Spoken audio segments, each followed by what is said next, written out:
Unacademy. Let's crack it. Hello guys, hope you're safe. This is Saiteja Varanasi, a CSE sophomore at IIT Bombay. Welcome to another video of Rankers Avenue Unacademy. In my past videos, I've talked about my math, physics and chemistry preparation and the books I used to refer for them. If you have not checked those videos out, go and watch them. In this video, I'll be covering a more important topic. Ask any aspirant which is the best book for JEE Mains and JEE Advanced. The answer will be always the same: NCERT Chemistry and general NCERT books. But for NCERT Chemistry is more important. So why is that? Because the people who set the papers for you for JEE Mains and JEE Advanced take NCERT as the standard of what you know. So even if they're trying to frame a tougher question, they'll start with a concept in NCERT. So these are the reasons why NCERT is very important for JEE Mains and JEE Advanced. And even though in JEE Mains, a lot of points will be directly from NCERT Chemistry. So in that way too, NCERT is quite important. And NCERT reading will of course help you through your boards. In this video, I'll be talking about my preparation strategy for reading NCERT. I'll be sharing you my NCERT. I'll be sharing you my notes, and I'll show you how I used to read NCERT and how I used to add those points to my notes, and I'll take you through the complete process of reading NCERT.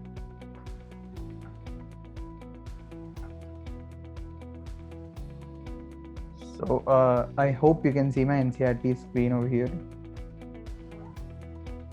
So this is my NCERT of P block elements. I've chosen P block elements because it's slightly more important and tougher topic. So we'll be seeing my notes of P block now. So if you see, the basics for reading any book is that you'll have to go through the book completely once. You shouldn't break the flow in between. Like even if you're trying to make a notes, do not deviate from it too much. While you're reading something, you've stopped at a point and you start digging on it, and if you go through some different topics through internet, and it'll be a complete waste of time if you break the flow in between.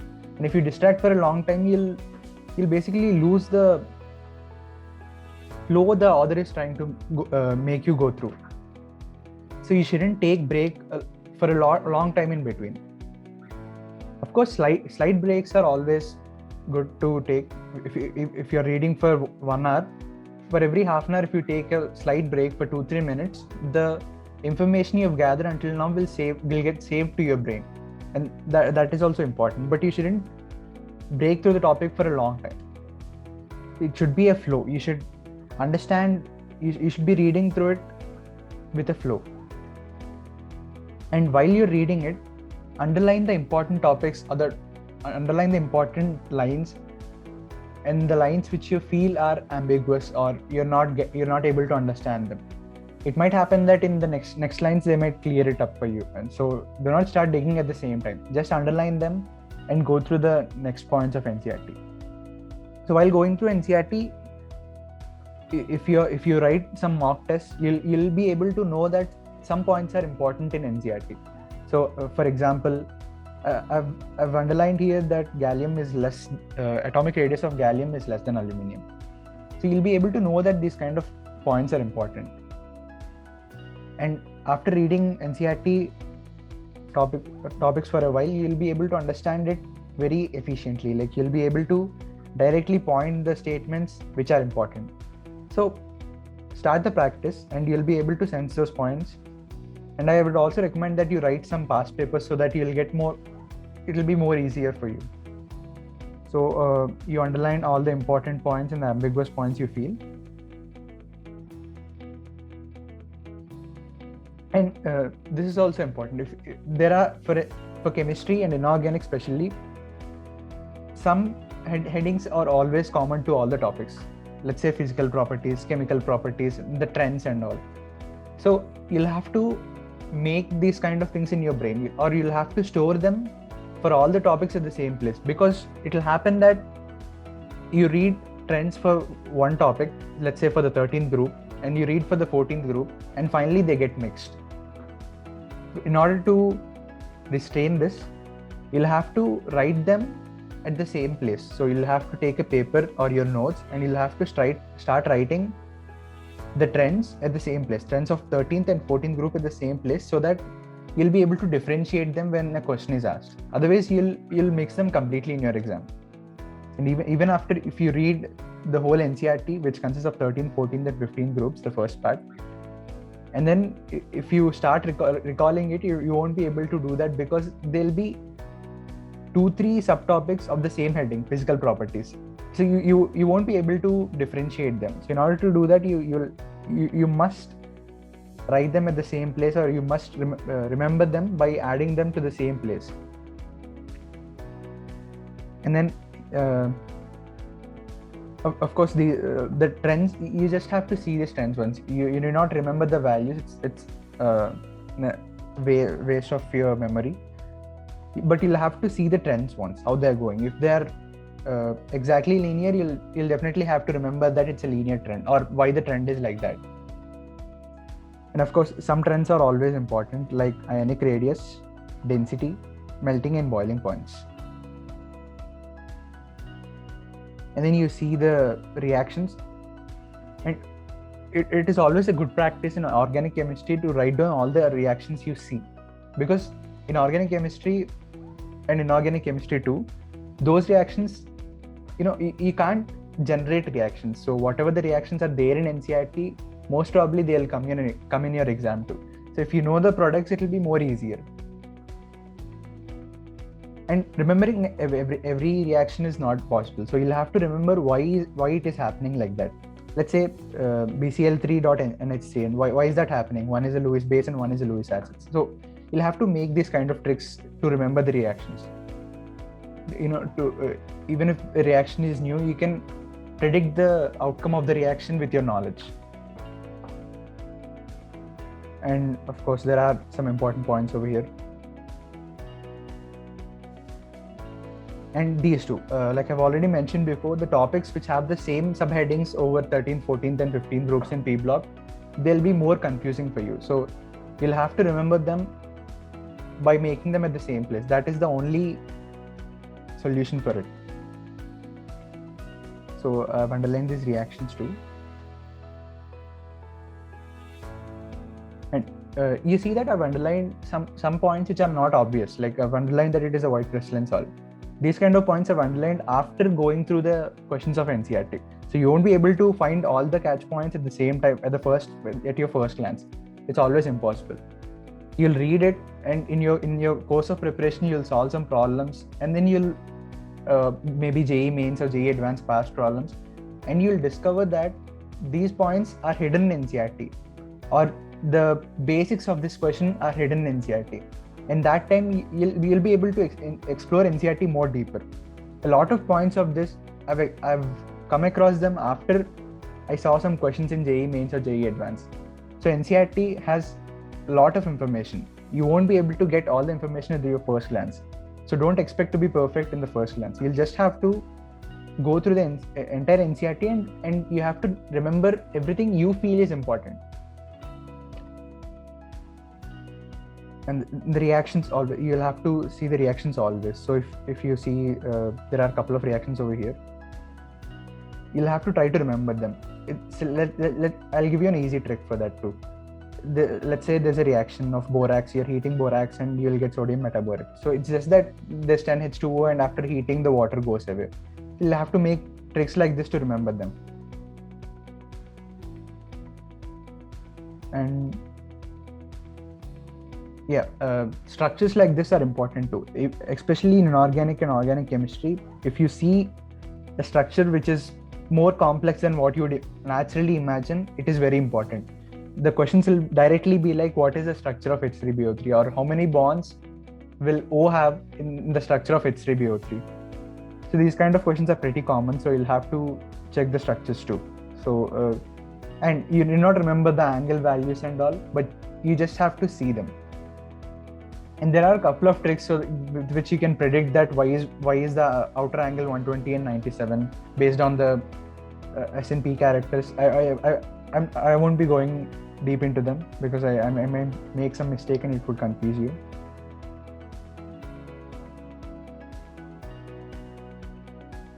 Okay. Yeah. And for mains, uses of compounds are somewhat important.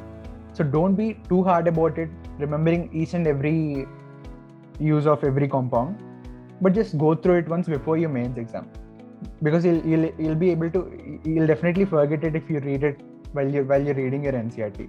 You'll forget it within 2 days, or no time in my case.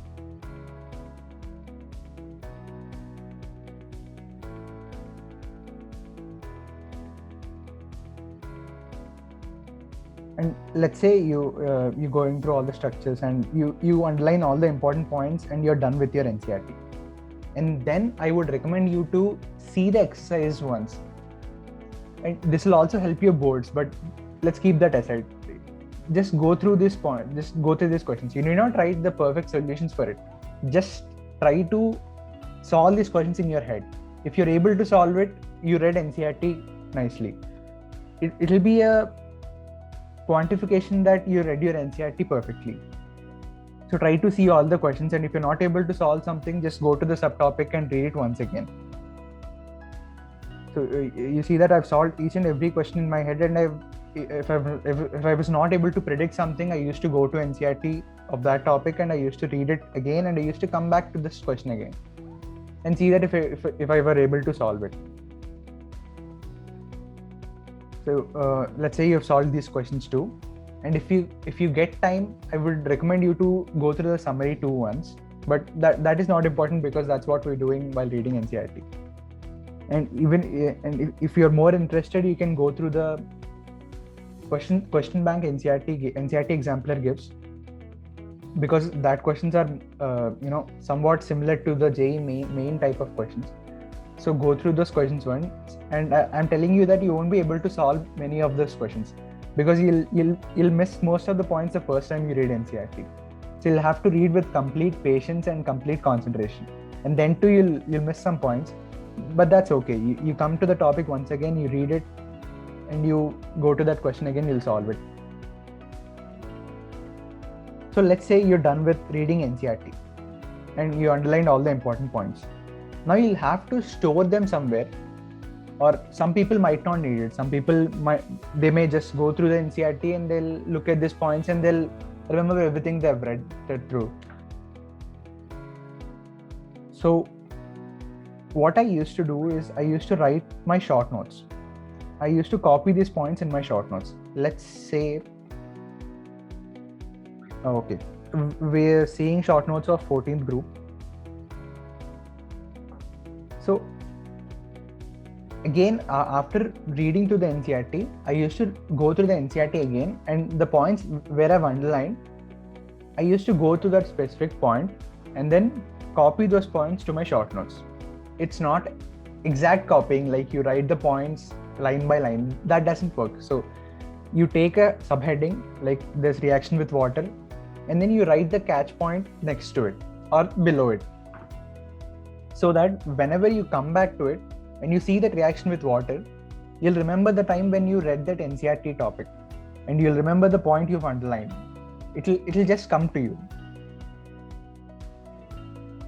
So let's say this catenation order. Some points are not obvious over here. Like I've solved some JEE mains questions before writing these two, so I might be able to catch the points more strongly. So this catenation order, reaction with acids. So, and then after you complete all of them, you read through your notes or the reference books you might have, and the topics which you feel are important, or which you feel are derivatives of topics in NCERT, add them to your short notes. Do not add every single point in your short notes, because that will just become your notes, and even when you refer to it, you won't be able to remember it. So it has to be compact. That's why it's called as short notes. So let's say there's a reaction, you feel it more important, then you just write it. And there are some properties of silicones. Okay, and see here I've write that halides and their hydrolysis. This subtopic will be common to every 13th, 14th and 15th, 16th groups. So you'll have to make these things in your short notes so that you can be able to differentiate them. They need more emphasis on remembering them. And of course, general properties, general chemical properties.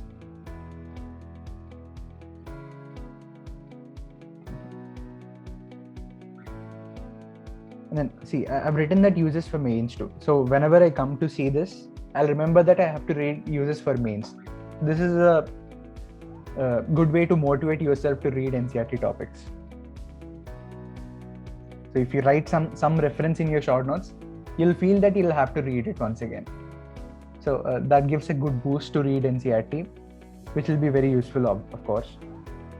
And you see, there are some important compounds in NCERT like H2O2, H2SO4.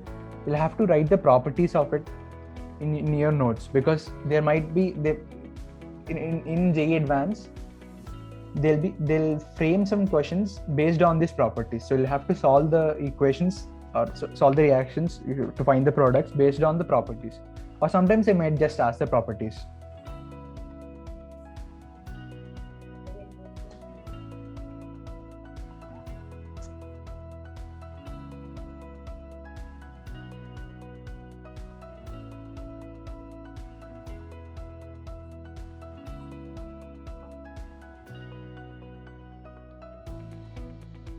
So after you've gone through your short notes and you're writing your mock test and you lose some question, then you write those points in your short notes. So that's through writing the short notes. And of course, don't forget to solve NCERT Example 2 if you get time, especially to the 2023 aspirants. You're having time and I'm giving you this tip. So definitely follow it and solve those questions once. As I always say, you'll have to find some resource that you solve completely for every topic. That helps while you're revisiting that topic. If you can have something in your mind that yes, I've solved this completely, then you'll get a kind of confidence to read that topic once again, to brief the topic once again. That kind of confidence is what you need while preparing for while writing your JEE Mains and JEE Advanced. You'll have to feel confident in every topic. You'll have to feel that I can solve any question which comes from this topic.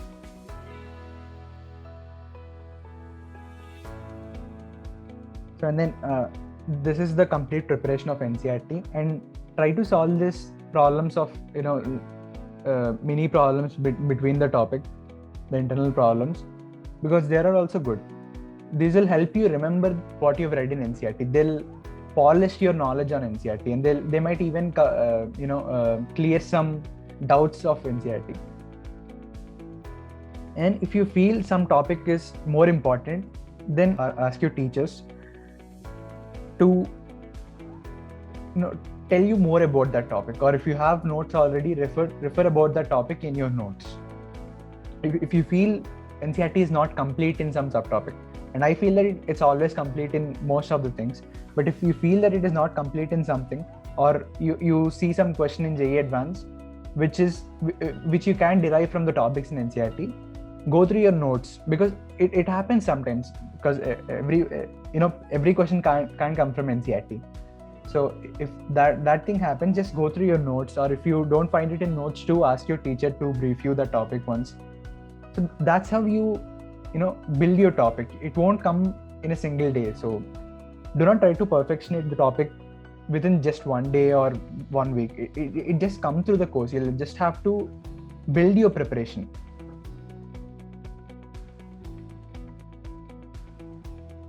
So we've seen the complete NCERTs. I'll stop sharing now. So this is how I prepare my NCERT. So if you feel that you have benefited from this video, like the video, subscribe to the channel, and share it with your fellow aspirants. I'll be sharing this PDF too, mostly on the comment section or in my next video. So stay tuned for it. And probably in my next video, I'll cover about how I study online and how I'm able to avoid distractions. And you might know that even my college is going online, so I'll have to learn to avoid distractions to maximize my learning. So I'll be sharing those experiences with you too. So stay tuned for it. Until then, prepare well, stay safe, bye.